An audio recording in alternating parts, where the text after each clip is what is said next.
Eluned Haf, pennaeth celfyddydau rhyngwladol Cymru yng Nghyngor Celfyddydau Cymru.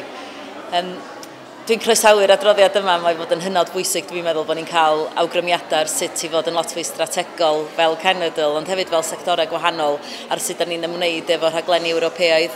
Mae gynnon ni dueddiad bob amser i jyst ffocysu ar yr arian strwythurol, sydd wrth gwrs yn bwysig iawn, ond mae yna hefyd lot fwy o waith i wneud mewn sut da ni'n ymgysylltu efo sectorau eraill ar draws Ewrop. Rhoi enghraifft fach i chi ar sut da ni'n gweithio. Da ni wedi setio fyny fforwm ar gyfer celfyddydau yng Nghymru mwyn ymgysylltu efo'r sector yma ac i helpu'r sector yma i ymgysylltu efo'r sector yn ehangach.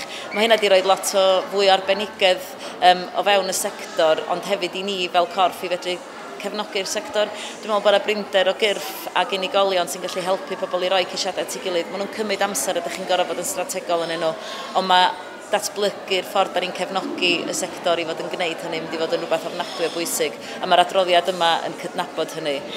Mae hefyd dwi'n meddwl angen i ni fod yn meddwl amdan sut da ni'n llwyddo, os da ni'n cefnogi llwyddiant i fod yn denu fwy o fuddsoddiad ac ymgysylltiad efo Ewrop i fewn i Gymru. A mae hwnna'n faes fyswn ni'n hoffi gweld ni'n gymryd ymlaen yn y blynyddoedd nesaf.